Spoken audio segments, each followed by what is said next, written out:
a fim de que tais sentimentos sejam por ele captados, pois sentindo-se envolvido, percebendo que a seu lado estão companheiros que o entendem e o estimam e que estão dispostos a ajudá-lo, sentir-se-á mais confiante e com maior predisposição para realizar sua própria reforma interior. Nunca demais enfatizar-se, esse é um labor fundamentalmente embasado no amor. Se não houver este sentimento, se não existir a verdadeira caridade impulsionando a equipe, não haverá proveito e nem mesmo existirá uma equipe de desobsessão, na acepção que conferimos ao termo. O esclarecimento será feito através de conversações, de reuniões adequadas, de palestras, de leituras de obras espíritas indicadas pela equipe, entendendo-se que para cada caso serão adotadas as medidas compatíveis. Quando o paciente não apresentar condições para o esclarecimento, ainda assim devemos conversar com ele, quando houver ensejo, por exemplo antes do passe, e usando uma abordagem apropriada ao caso. Isto é importante e traz bons resultados para o enfermo, é o que nos aconselha Manuel Filomeno de Miranda, explicando que eles devem ser esclarecidos através de mensagens esclarecedoras ao subconsciente, pela doutrinação eficaz, conclamando ao despertamento, do que dependerá sua renovação. 26. A importância da fluidoterapia. Nos casos de obsessão grave, o obsidiado fica como que envolto e impregnado de um fluido pernicioso, que neutraliza a ação dos fluidos salutares e os repele. É daquele fluido que importa desembaraçá-lo. Ora, um fluido mau não pode ser eliminado por outro igualmente mau. Por meio de ação idêntica do médium curador, nos casos de enfermidade, preciso se faz expelir um fluido mau com auxílio de um fluido melhor. A Gênese, Allan Kardec, capítulo 14, item 46. A fluidoterapia, como o próprio nome indica, é o tratamento feito com fluidos, ou seja, através dos passes e da água fluidificada. O passe é um ato de amor na sua expressão mais sublimada. É uma doação ao paciente daquilo que o médium tem de melhor, enriquecido com os fluidos que o seu guia espiritual traz, e ambos, médium e benfeitor espiritual, formando uma única vontade expressando o mesmo sentimento de amor. O passe, por isso, traz benefício imediato. O doente, sentindo-se aliviado, mesmo por alguns momentos, terá condições de lutar por sua vez na parte que lhe compete no tratamento. A constância da aplicação da fluidoterapia, aos poucos, propiciará ao enfermo as energias de que carece e o alívio que tanto busca.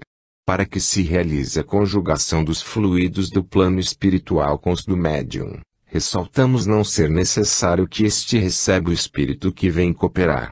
A associação de energias se verifica sem que isto seja preciso.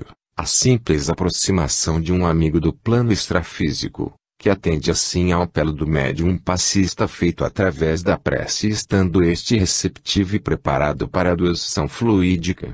O passe é essencial e importante na terapêutica desobsessiva.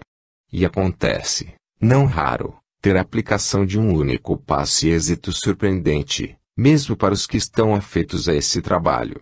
O sucesso representa a soma de muitos fatores, inclusive, é bom não nos esquecermos, o mérito do enfermo, razão pela qual o médium jamais deve envaidecer-se com isto. Mesmo porque, caso haja vaidade, a produção e o rendimento do médium passista sofrem uma queda subitânea. Na terapêutica desobsessiva a fluidoterapia, aliada aos outros recursos que a doutrina espírita oferece, proporciona, pois, salutares efeitos. Nós, espíritas, teremos muito a contar sobre a excelência desses recursos. Muitos casos poderíamos narrar a respeito. Um deles, todavia, caracteriza bem o resultado do passe aliado à reunião de desobsessão. M.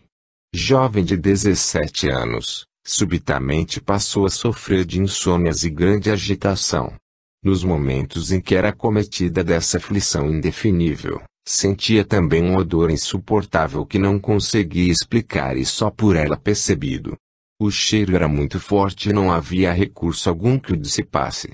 Entretanto, cessado o estado de angústia, também aquele desaparecia como por encanto, para retornar mais tarde, nos mais diferentes momentos.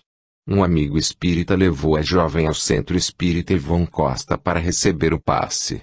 Esse foi ministrado antes da reunião de desobsessão, e, após recebê-lo, a paciente regressou ao lar, dizendo-se aliviada.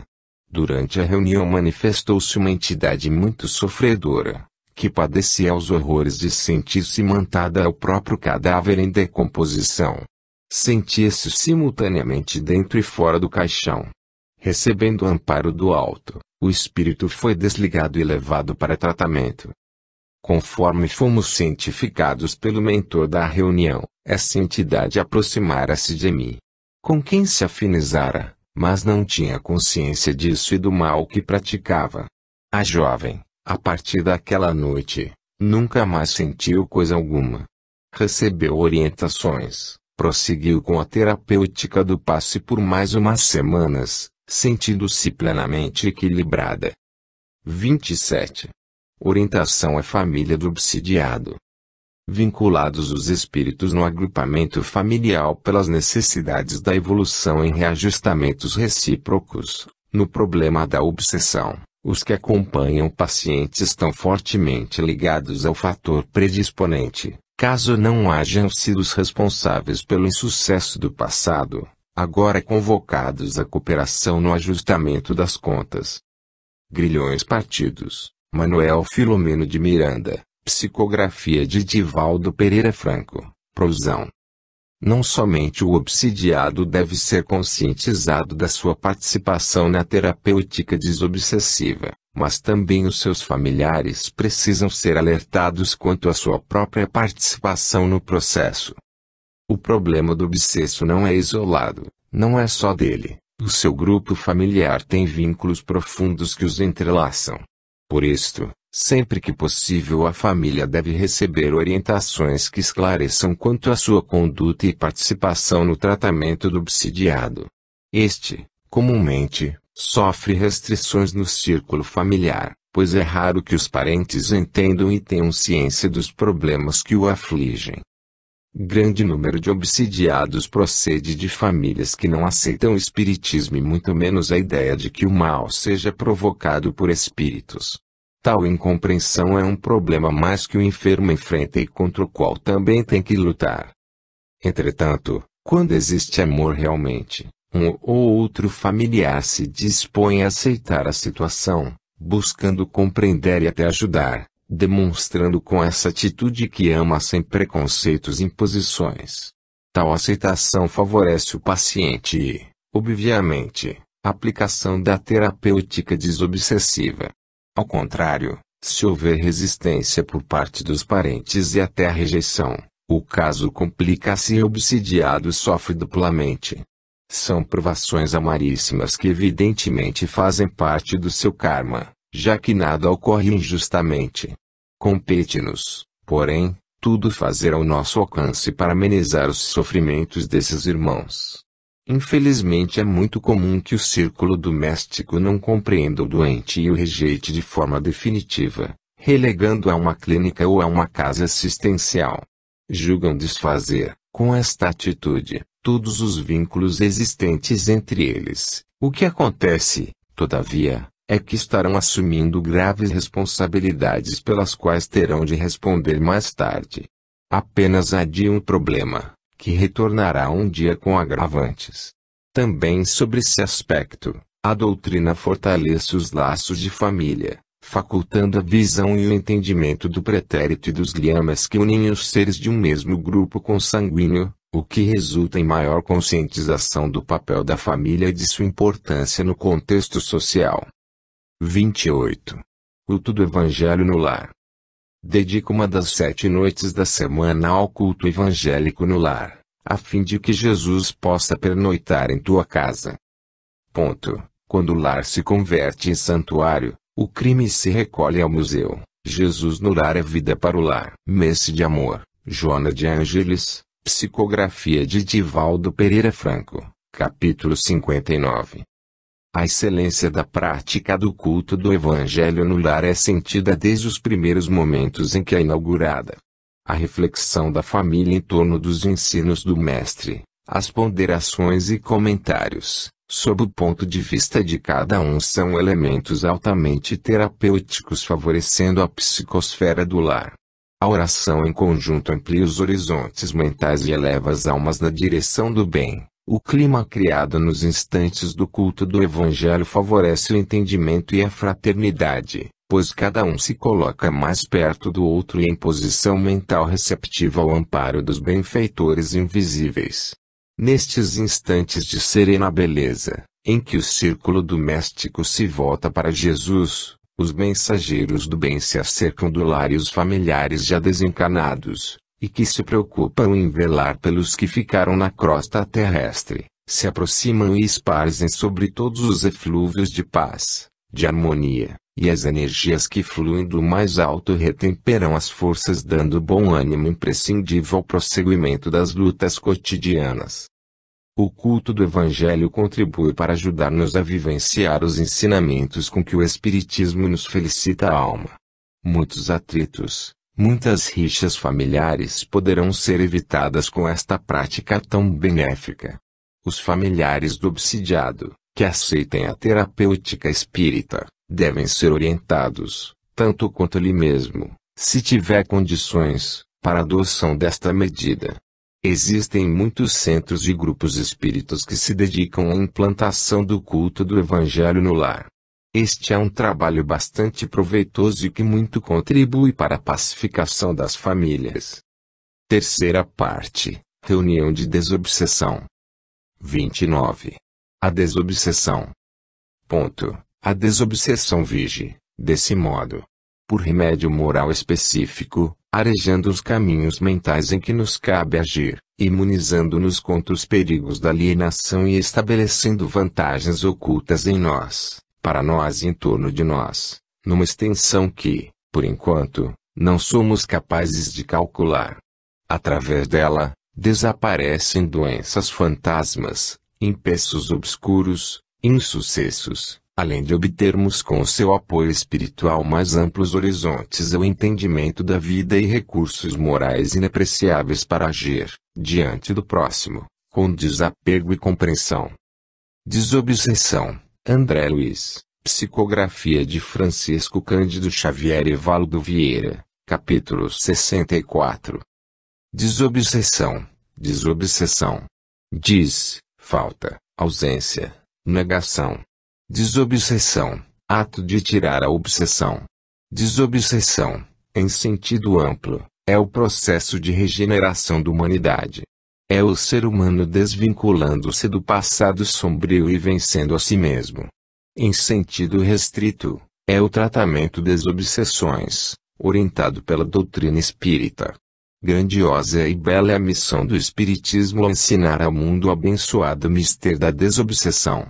A transformação moral que se anuncia, da qual já sentimos os efeitos, a transição dolorosa que vivemos só chegará a bom termo quando, atendendo ao imperativo da dor e da evolução, os seres humanos desanuviarem o seu céu interior, como em processo desobsessivo, conseguindo vencer vícios e defeitos que todos cultivamos com verdadeira obsessão e dos quais somos escravos. Tais deficiências, por outro lado, são portas abertas aos irmãos menos felizes que nos espreitam, desejosos de fluírem a nossa companhia, onde colherem mais uma vítima nas malhas da escravidão mental e moral.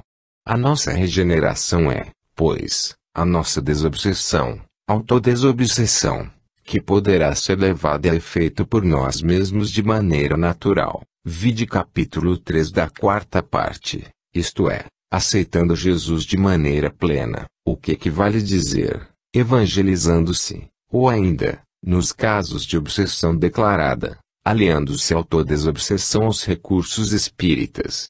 A desobsessão, agora analisada, refere-se ao tratamento nas reuniões especializadas. É a parte relativa ao ministério da desobsessão tal como nos orienta o Espiritismo. 30. A importância da reunião de desobsessão.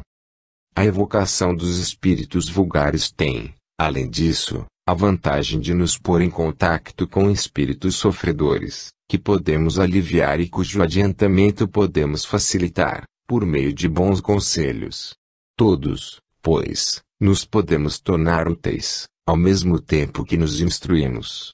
Há egoísmo naquele que somente a sua própria satisfação procura nas manifestações dos espíritos, e dá prova de orgulho àquele que deixa de estender a mão em socorro dos desgraçados. O Livro dos Médiuns, Allan Kardec, item 281.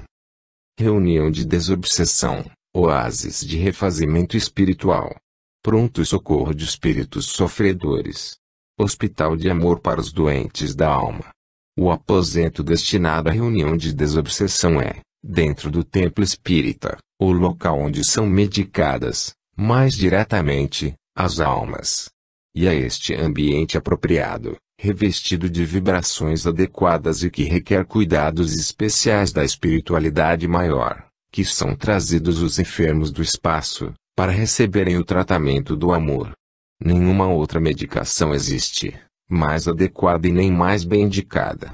As chagas morais, as dores que estão esculpidas no âmago do ser, a tortura do ódio que abrasa aquele que o alimenta, o coração que renegou a Deus e que se apresenta engelado dentro de si mesmo, o suicida que se sente morrendo e vivendo em dores superlativas, o infeliz acorrentado às grilhetas do vício, todos, enfim, que representam o cortejo das agonias humanas, só alcançarão alívio e tratamento, resposta e orientação na medicação universal do amor.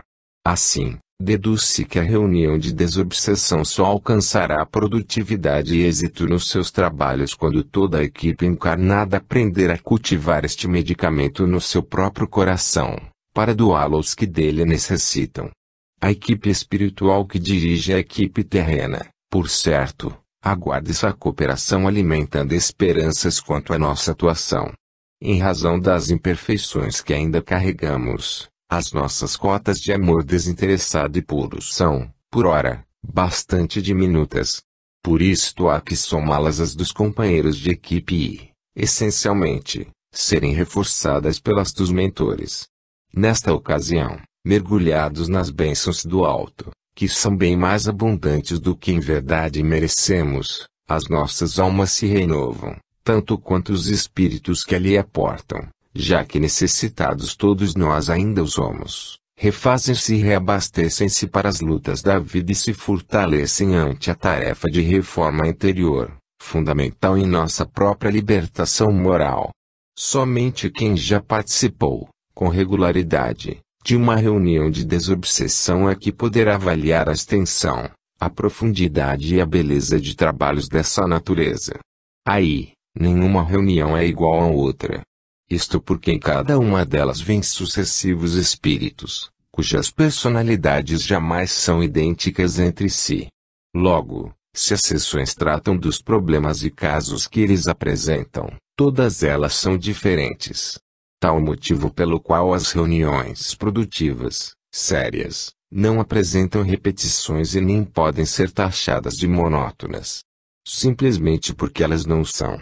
Todas oferecem peculiaridades, as mais diversas situações e, por que não dizer, interessantes. Reações inusitadas que ocorrem com os participantes e com os que se manifestam proporcionam permanente aprendizado.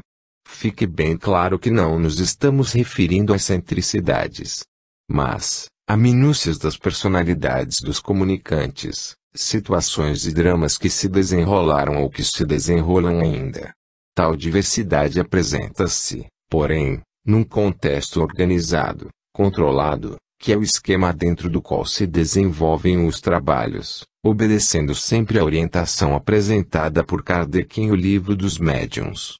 As facetas e nuances diferentes correm por conta dos espíritos que se manifestam e do que narram ou demonstram de seus problemas.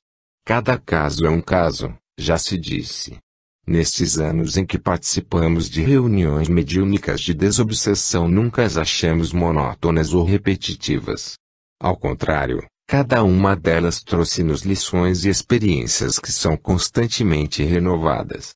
É evidente que são mais ou menos produtivas, dependendo das circunstâncias, principalmente no tocante aos encarnados.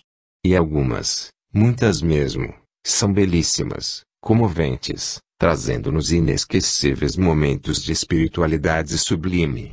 Para os encarnados tais reuniões são de extrema utilidade, pois ali não somente colhem ensinamentos, mas, sobretudo, exemplificações, lições vivas que nos marcam profundamente e nos acordam para nossas crescentes responsabilidades, ao mesmo tempo em que nos identificamos com os dramas descritos pelos comunicantes, sentindo que eles são nossos irmãos em humanidade e que suas dores são também nossas.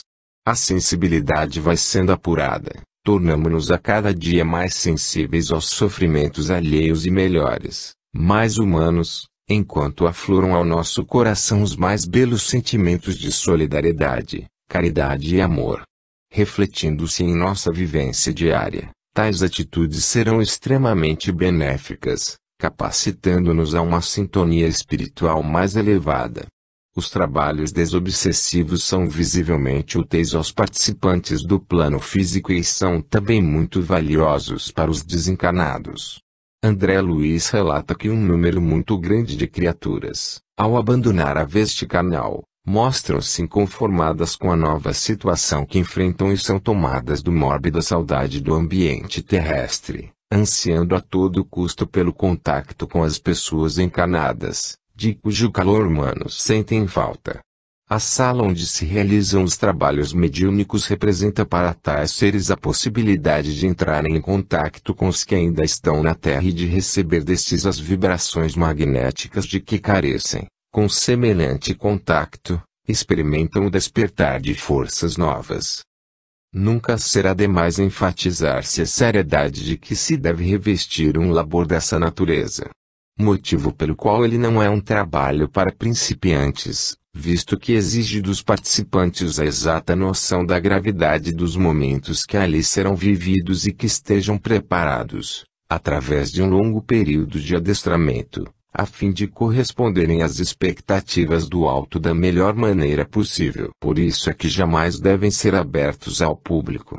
A sala reservada para tais atividades foi comparada por André Luiz a uma sala cirúrgica, que requer isolamento, respeito, silêncio e asepsia, onde só entram os que se prepararam antecipadamente.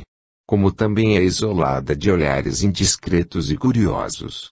Assim acontece no abençoado Ministério da Desobsessão. Lembremo-nos sempre de que os que ali aportam, para receber atendimento, são seres humanos como nós, apenas desligados da máquina fisiológica, e que comparecem para falar de suas dores, problemas íntimos e pessoais. Portanto, um trabalho da maior gravidade, onde um irmão vem expor as suas chagas morais, devendo todos os presentes estarem imbuídos de toda a seriedade e respeito e, fundamentalmente, predispostos a doar amor. Reuniões de desobsessão, pronto socorro espiritual, hospital de espíritos. Um trabalho que só o Espiritismo pode oferecer à humanidade. Abençoadas sejam. 31. Oração e jejum.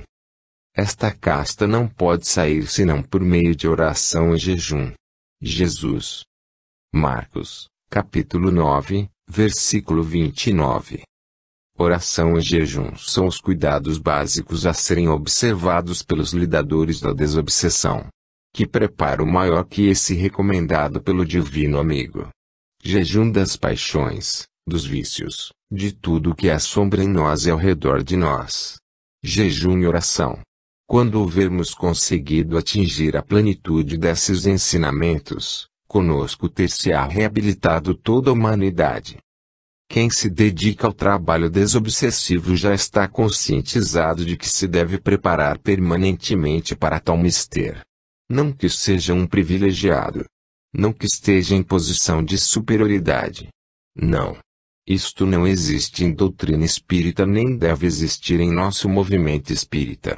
Mas, é fundamental que esteja cônscio de suas responsabilidades, já que esse labor requer especialização. A preparação não exige um curso específico. Antes é um conjunto de requisitos, como aliás acontece com aquele que trabalha na evangelização infantil, com o orador espírita, etc., entre os quais citamos: integração no centro espírita onde se vincula, estudo metódico e progressivo da doutrina, larga experiência em trabalhos mediúnicos e, sobretudo, como recomenda Kardec, inquebrantável esforço pela sua transformação moral, que se empenha em modificar-se, momento a momento, vencendo as suas más tendências e que tenha incorporado à sua vivência o lema: fora da caridade não há salvação. É alguém que se interessa e se preocupa com o próximo e sensibiliza-se com a sua dor, afeito a meditar, a refletir, a sentir os ensinamentos com que o Espiritismo nos ilumina a existência. É, enfim, alguém voltado às coisas mais elevadas e que está conseguindo se desligar dos interesses imediatistas do mundo. Mas, para conseguir o seu intento, urge que se esforce por viver o Espiritismo, tal como preconiza Leon Denis, quando diz que não basta crer e saber, é necessário viver a nossa crença, isto é, fazer penetrar na prática cotidiana da vida os princípios superiores que adotamos. Sempre que isto começa a suceder conosco, isto é, quando principiamos a sentir que não basta apenas crer e saber que os espíritos existem e que o Espiritismo é a terceira revelação, mas que o que realmente importa é vivenciar-lhe os ensinos, incorporá-los ao nosso modo de ser. Estaremos, assim, dando os passos decisivos pela ingente tarefa da autoevangelização. Entenderemos por que há necessidade de nos preparar convenientemente para o ministério da desobsessão. É que este preparativo não se faz apenas no dia da reunião, mas, sim, em regime de tempo integral. É um novo programa de vida. É abandonar hábitos perniciosos, abstenção dos vícios que nos enfeiam a alma, buscando a elevação de pensamentos, palavras e atitudes. Quem realmente reconhece a necessidade do jejum das paixões sentirá que se processa no âmago do seu ser a incessante batalha entre a sombra e a luz, entre o passado difícil de ser erradicado e o presente que se traduz em esperanças por um futuro melhor. Para ajudar ao homem nesta luta imprescindível, está entre nós o Consolador prometido. Convencido das verdades que ele descortina para a humanidade, imbuído do desejo sincero e perseverante de superar a si próprio, o homem irá afastando-se dos hábitos antigos, com naturalidade, buscando assim novos ambientes onde se cultue a conversação sadia e edificante, onde se trabalhe pelo bem. Para os tarefeiros da reunião de desobsessão é fundamental essa renovação. Quem se dispuser a essa tarefa de tão grande envergadura terá ensejos maravilhosos de comungar com os benfeitores espirituais, de instantes de felicidade sublime, que nenhum prazer terreno poderá jamais oferecer. Sentirá a verdadeira alegria, a que nasce no espírito e que representa o alimento mais puro de que todos carecemos, o bem, o amor. E terá a paz que Jesus prometeu àqueles que se disponham a segui-lo. Aquele, pois, que se preparar, em caráter permanente, para estar apto aos labores desobsessivos, estará também capacitando-se a tornar-se um auxiliar dos benfeitores espirituais que o irão convocar, sempre que julgarem necessário, aos trabalhos que requeram o concurso de pessoas de boa vontade e em condições apropriadas. Igualmente, através de desdobramento durante o sono físico, quando aprenderão lições novas e prestarão alguma ajuda que esteja ao seu alcance. Nestes instantes, o seareiro da desobsessão representará a ponte benfazeja entre os dois planos da vida, por onde verterá o auxílio do mais alto, para lenir as ulcerações íntimas que avassalam tantos seres humanos. Os espíritos amigos concitam-nos a que nos preparemos cotidianamente para os trabalhos, para que permaneçamos vigilantes. A qualquer hora poderemos ser convocados ao labor santificante da caridade socorrista e devemos estar em condições de atender, prestos, ao chamamento. Em caso contrário, isto é, se não estivermos preparados, não tenhamos dúvidas, o prejuízo será todo nosso, pois o labor se processará sem o nosso concurso, indo os bons espíritos buscar, alhures, alguém mais vigilante e mais bem capacitado.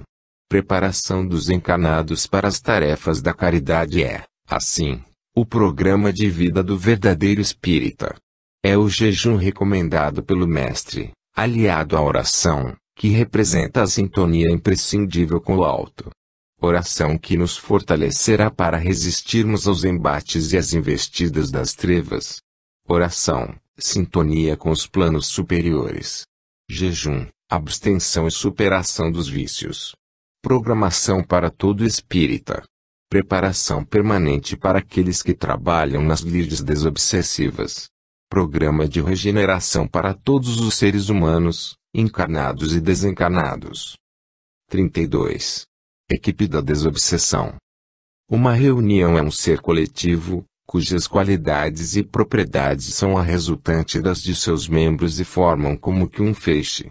Ora, este feixe tanto mais força terá quanto mais homogêneo for. O Livro dos Médiuns, Allan Kardec, item 331.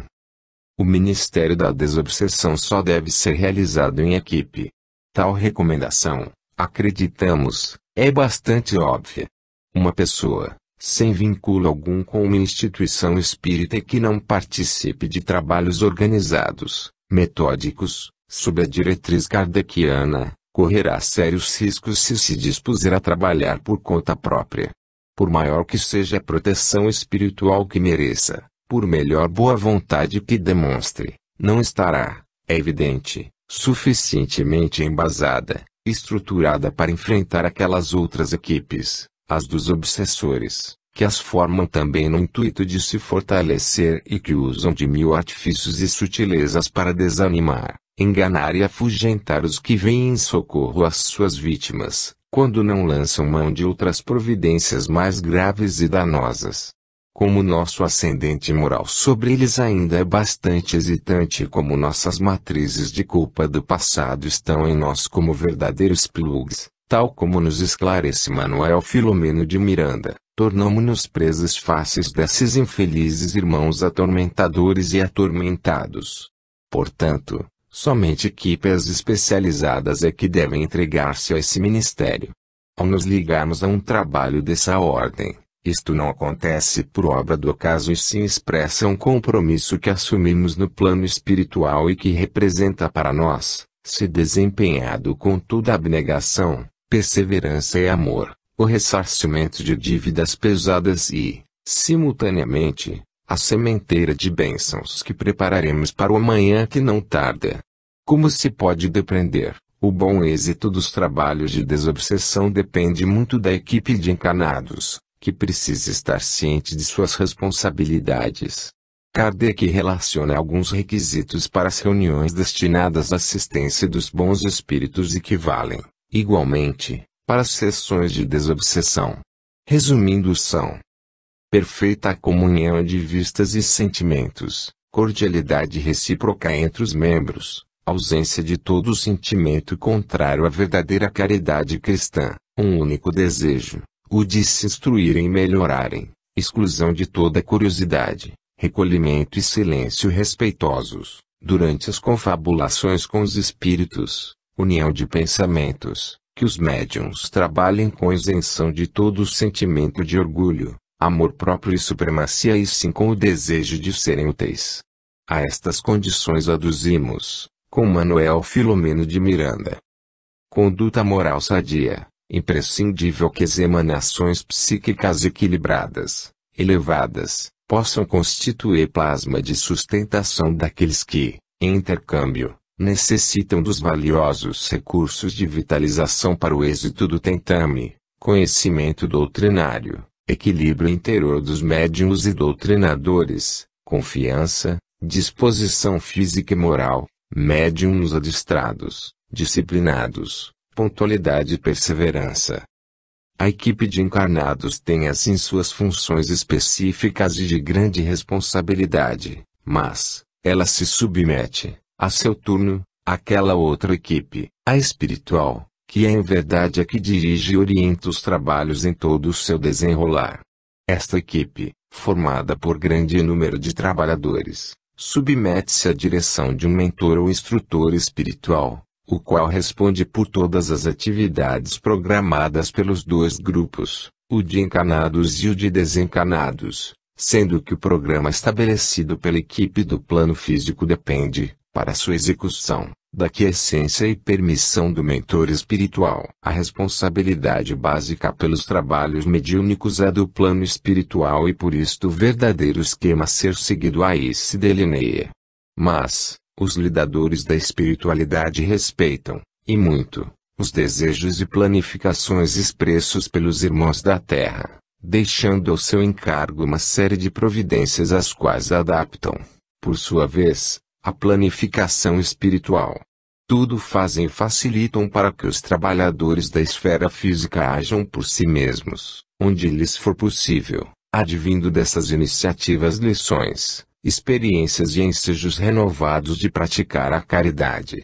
Quando o grupo de encarnados é harmônico, isto é, quando já está afeiçoado aos trabalhos da mediunidade socorrista e coloca-se como dócil instrumento a serviço dos amigos espirituais, a reunião cresce em produtividade, porque então as duas equipes trabalharão em consonância e a programação será executada de comum acordo, sabendo o plano espiritual que os companheiros encarnados irão corresponder às expectativas e que se afinizarão de pronto com o labor previamente estipulado. Assim, as comunicações programadas, as entidades que irão comparecer à reunião com o fim de serem beneficiadas com os fluidos fornecidos pelos encarnados, os casos que serão atendidos, tudo isto, preparado e executado em perfeita consonância de objetivos, redundará no bom êxito dos trabalhos. Sabemos, porém, que é muito difícil que tal ocorra de modo tão coeso. Em geral, os benfeitores recebem de nós, os encarnados, um desempenho bem diferente, já que poucos conseguem atender aos requisitos que eles aguardam. Dão-nos eles, então, demonstrações de elevada compreensão, tolerando nossos desvios e abusos, omissões e indisciplinas. E como nos desviamos da conduta adequada?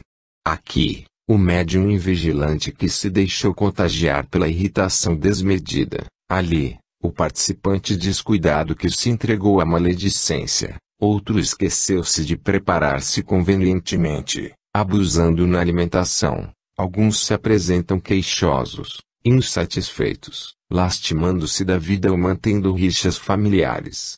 Apresentam-se, pois, na equipe, vários irmãos em condições inadequadas, exigindo dos abnegados lidadores invisíveis providências de emergência para colocá-los em situação menos constrangedora. Tais ocorrências já são, entretanto, esperadas e, tal como acontece no pronto-socorro terreno, há recursos imprescindíveis para socorrer também os encarnados invigilantes. Acrescem a isto tudo as companhias espirituais que estes levam consigo, visto que sintonizaram em faixas de frequência inferior.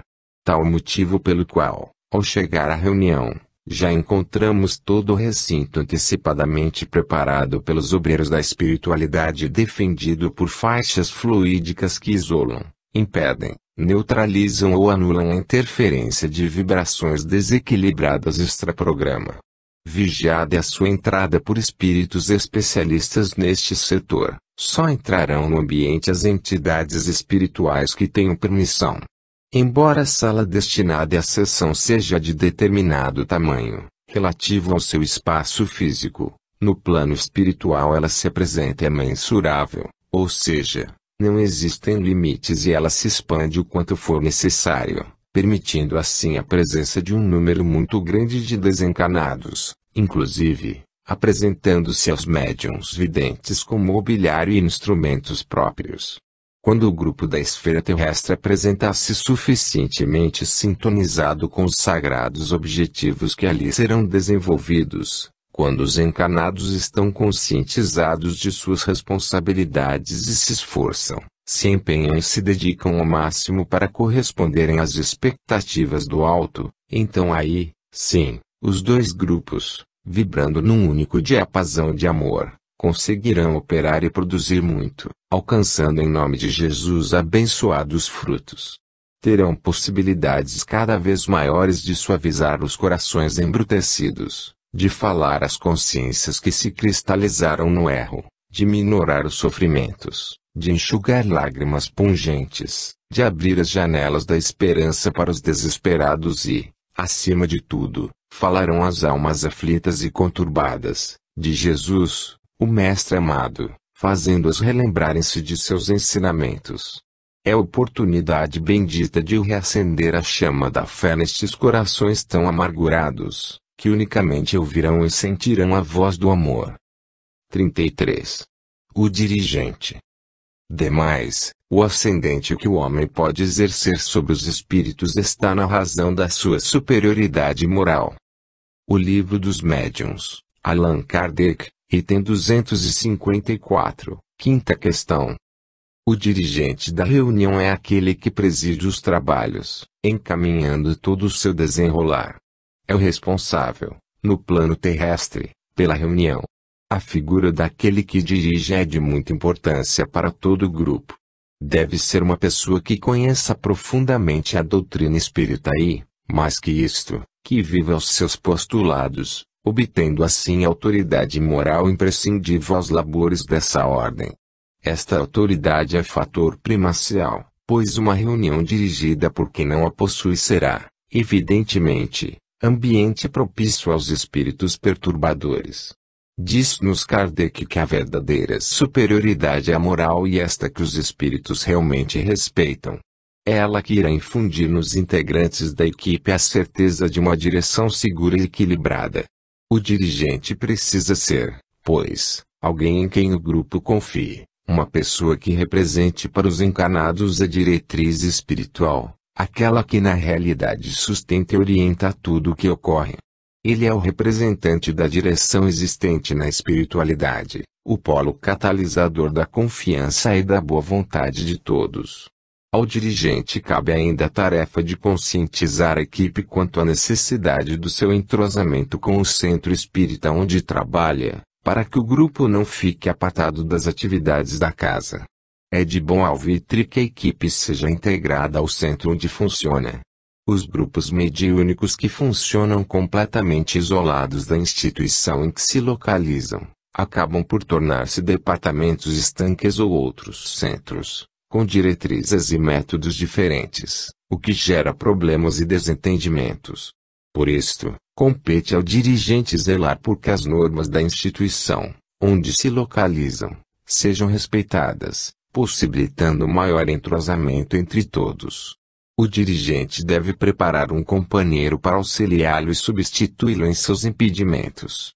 Algumas das qualidades indispensáveis ao dirigente: autoridade fundamentada no exemplo, conhecimento do espiritismo, fé, facilidade de se expressar, amor à tarefa e ao próximo, hábito de estudo e oração, delicadeza, calma, firmeza, precisão.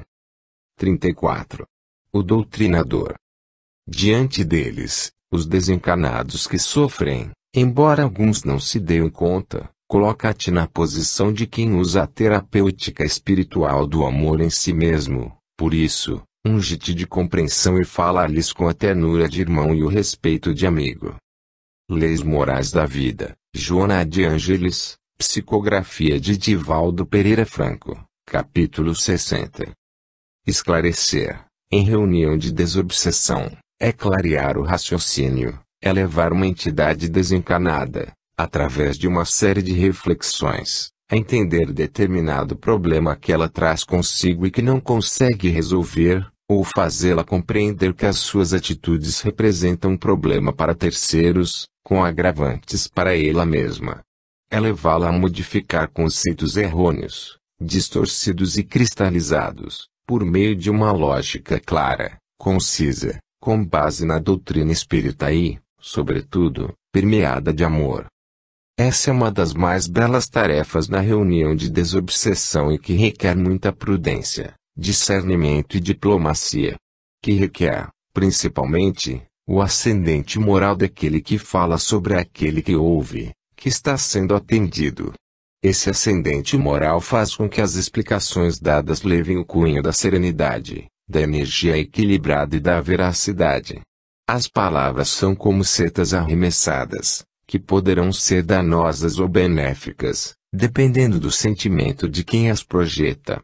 As primeiras ferem, causam distúrbios, destroem e podem acordar sentimentos de revide, com igual teor vibratório. As segundas, vibrando na luz do amor, penetram na alma como bênçãos gratificantes, produzindo reflexos de claridade que se identificarão com o emissor. No instante do esclarecimento, quando a entidade se comunica, ela está de alguma forma expectante, aguardando alguma coisa, para ela, imprevisível. Também os presentes à reunião se colocam em posição especial, porém, de doação, de desejo de atender à expectativa do irmão necessitado. E qualquer que seja a maneira sob a qual ele se apresente, todos os pensamentos e todas as vibrações devem estar unidos, homogêneos, dirigidos no intuito de beneficiá-lo.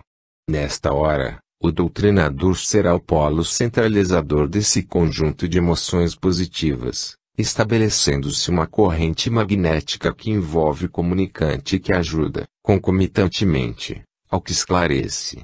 Este, recebendo ainda o influxo amoroso do mentor da reunião, terá condições de dirigir a conversação para o rumo mais acertado e que atinja o cerne da problemática que o espírito apresenta. O esclarecimento não se faz mostrando erudição, conhecimentos filosóficos ou doutrinários. Também não há necessidade de dar uma aula sobre o que é o espiritismo, nem de mostrar o quanto os espíritas trabalham. Como não é o instante para criticar, censurar, acusar ou julgar. Esclarecer não é fazer sermão. Não surtirão bons resultados palavras revestidas de grande beleza, mas vazias, ocas, frias. Não atenderão às angústias e aflições daquele que sofre, muito menos abrandarão os revoltados e vingativos. Em quaisquer dos casos, é preciso compreendamos que é quase impossível a uma pessoa mudar de procedimento, sem que seja levada a conhecer as causas que deram origem aos seus problemas. Razão porque, em grande número de comunicações, o doutrinador, sentindo que há esta necessidade, deve aplicar as técnicas de regressão de memória no comunicante. Esta técnica consiste em levá-lo a recordar-se de fatos do seu passado, de sua última anterior reencarnação, despertando lembranças que jazem adormecidas. Nessas ocasiões, os trabalhadores da espiritualidade agem, seja acordando as reminiscências nos painéis da mente, seja formando quadros fluídicos com as cenas que evidenciem a sua própria responsabilidade perante os fatos em que se proclamava inocente e vítima. De outras vezes, a lógica e clareza dos argumentos, aliadas à compreensão e ao amor, são o suficiente para convencer as entidades. Para sentir aquilo que diz, é essencial ao doutrinador uma vivência que se enquadre nos princípios que procura transmitir. Assim, a sua vida diária deve ser pautada, o mais possível, dentro dos ensinamentos evangélicos e doutrinários. Inclusive, porque, os desencarnados que estão sendo atendidos, não raro, acompanham-lhe os passos para verificar o seu comportamento e se há veracidade em tudo que fala e aconselha. Eis o motivo pelo qual Joana de Ângeles recomenda: quem se faz instrutor deve valorizar o ensino, aplicando em si próprio. Outro cuidado que o doutrinador deve ter durante o diálogo é o de dosar a verdade, para não prejudicar o espírito que veio em busca de socorro e lenitivo, esclarecimentos, enfim, que lhe dê paz. A franqueza, em certos casos, pode ser destrutiva. A verdade pode ferir aquele que não está em condições de recebê-la. Teu caso, por exemplo, de uma entidade que desconhece que deixou a Terra e apresenta total despreparo para a morte. Este esclarecimento só deve ser transmitido depois de uma conversação que a prepare psicologicamente para a realidade. A medida justa para isso é colocar-se o doutrinador na posição do comunicante, vivendo o seu drama e imaginando o que seria o seu sofrimento. Os doutrinadores devem ser no mínimo 2 e se revezarão no atendimento aos desencanados. Há um outro ponto a se considerar a respeito dos que estão na tarefa de esclarecimento, nas sessões de desobsessão, é que estes não devem ser médiuns de incorporação, pois não teriam condições de acumular as duas funções, além de sofrerem de modo direto as influências dos obsessores, o que obviamente prejudicaria a tarefa de esclarecimento. 2 tipos de esclarecimento. Certa noite, em nossa reunião, comunicou-se uma entidade que se apresentou chorando e muito desesperada. Havia desencarnado há algum tempo e estava ciente desse fato. Encontrava-se, porém, terrivelmente revoltada, pois tinha deixado 4 filhos bem pequenos, necessitando ainda de seus cuidados maternos. Revelou que não se conformava com o acontecido, principalmente porque, indo ao lar, encontrara outra mulher no lugar que lhe pertencia. E dizia que isto ela não perdoava ao marido. Julgava-se traída, por crer-se a única que poderia ocupar o coração de seu esposo e o afeto de seus filhos queridos.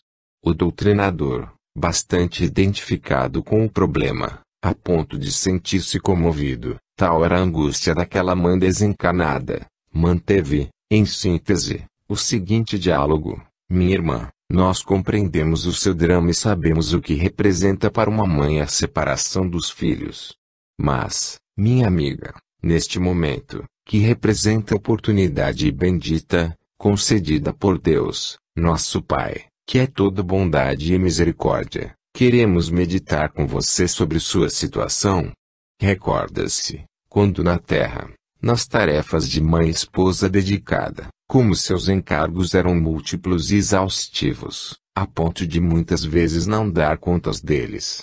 Lembra, minha irmã, que era necessário procurar o auxílio de algum parente mais prestimoso ou de alguma amiga para dividir um pouco seus labores.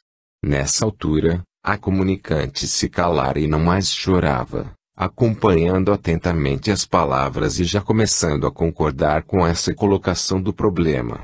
Continuando, o doutrinador disse: pois é, minha irmã, quem de nós poderá dizer que não necessita de alguém que o ajude, principalmente nos momentos difíceis? Vamos agora procurar compreender a atitude tomada por seu marido, que, junto com a dor de perdê-la, se viu, de súbito, colocado no duplo papel de pai e mãe das crianças, que se encontram ainda em fase de assistência permanente, como você mesma disse, e tendo além disso de continuar com o seu trabalho profissional, que é a fonte de renda necessária ao sustento do lar. Imaginemos a sua situação aflitiva. A melhor solução foi a presença dessa criatura que quis ajudá-lo por amor, e você mais tarde vai compreender que não foi por acaso que tal aconteceu, e assim está ajudando a conservar seus filhos juntos e ao lado do pai, que de outra maneira se veria, talvez, forçado a entregá-los a estranhos e separá-los, para serem criados. Quanto à preocupação de ser esquecida pelos seus, não há motivo para tal, pois a mãe honrou e dignificou o lar, as suas funções e deveres maternais, nunca será olvidada. Quem sabe se você não terá ensejos de encontrar-se com eles durante as horas de sono. Mas, para isto, deve equilibrar-se e começar uma nova vida. A seu lado estão pessoas amigas que a trouxeram aqui e que desejam ajudá-la. Elas a encaminharão também ao encontro de familiares que a estimam e que estão desejosos de vê-la equilibrada e disposta a uma vida nova.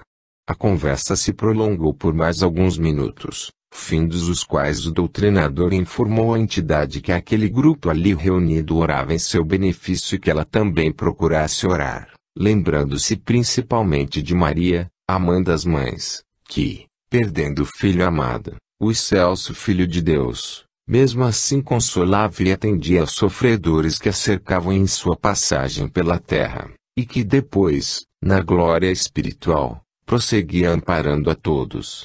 Após a prece proferida pelo doutrinador, a irmã desencarnada, recebendo as vibrações superiores e o carinho de todo o grupo, reconfortou-se bastante, retirando-se muito mais calma e disposta a encetar uma nova vida. Manifestou-se um espírito, certa feita, na reunião de desobsessão, que se dizia muito enraivecido com o grupo, alegando que este lhe havia prejudicado os planos, e por este motivo queria vingar-se de todos. Dizia claramente que estava no final de sua vingança, quase conseguindo os intentos que visavam arrasar com certa pessoa. Gabou-se de que já derrotada, exaurida, até mesmo acamada, a vítima fora até abandonada pelos familiares. E que não iria admitir intromissão de ninguém em seus propósitos. O doutrinador, conhecendo o caso a que ele se referia, após ouvi-lo atentamente, tomou a palavra e, em síntese, disse o seguinte: meu irmão, você está enganado quando julga que o nosso irmão a que se refere está derrotado. Realmente, está abatido fisicamente, pois as lutas têm sido enormes, mas você não ignora que espiritualmente ele está de pé. Espiritualmente está vencendo, e se conserva cheio de esperança e confiante em Deus. Sobretudo, meu irmão, ele está perdoando a todos os que o estão fazendo sofrer, já que a espírito vive a fé que esposa. Entretanto, se observar melhor, meu irmão, verá que no fundo quem se está consumindo é você, que está cego pelo ódio, pelo desejo de vingança e que, assim, não pode perceber a sua real situação. Você, meu irmão, está nesta luta há tanto tempo e por isto não percebeu ainda a solidão em que se encontra, distanciado de todos os seus afetos mais caros, e jaz agora, cansado e enfermo, completamente só. As palavras do doutrinador foram interrompidas várias vezes pelos protestos do comunicante, mas ele retomava a conversação e, com entonação de voz muito carinhosa e firme, completou: por isto, meu irmão, nós o estamos convidando agora, em nome de Jesus, a mudar de vida. Não pelo bem dele ou nosso, mas pelo seu próprio bem. Você está tão cheio de ódio que se esqueceu de amar a si próprio, de trabalhar pela sua própria felicidade. Veja bem a sua situação. Olhe para você agora. Onde a sua força? Onde os seus companheiros?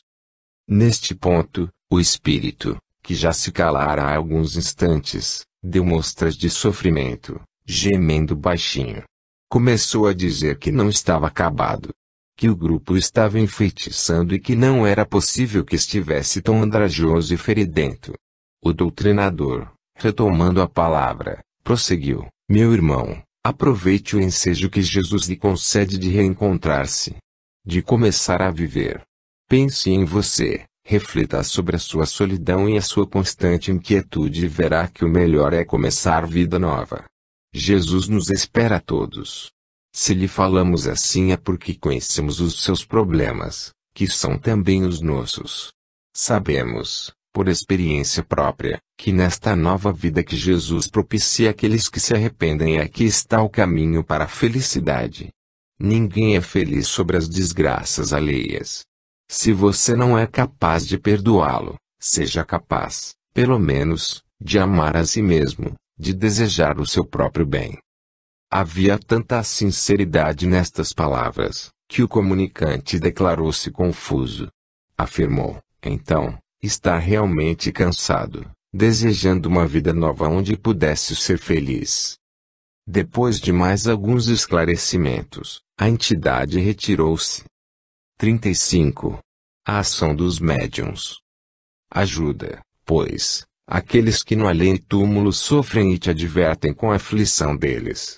Talvez não sejas um grande médium, conhecido e disputado pela louvação dos homens. No entanto, procura constituir-te obreiro do amor, que não é ignorado pelos infelizes, podendo ser identificado pelos sofredores da erraticidade. Dimensões da Verdade, Joana de Ângeles, psicografia de Divaldo Pereira Franco, página 102. O médium, desde os instantes iniciais de sua trajetória na seara mediúnica espírita, aprende que a prática dessa faculdade exigirá dele, se quiser produzir algo proveitoso em benefício dos que sofrem e, concomitantemente, conseguir o desenvolvimento de sua aptidão, esforço e dedicação, estudo metódico e constante do espiritismo, perseverança e disciplina e muita vontade de se renovar, de se transformar, para o que deverá também aliar o trabalho da caridade aos requisitos mencionados. Somando esforços e experiências, empenhando-se profunda e sinceramente neste mistério, consciente de sua responsabilidade, irá aos poucos conseguindo educar e desenvolver a sua faculdade. No trabalho incessante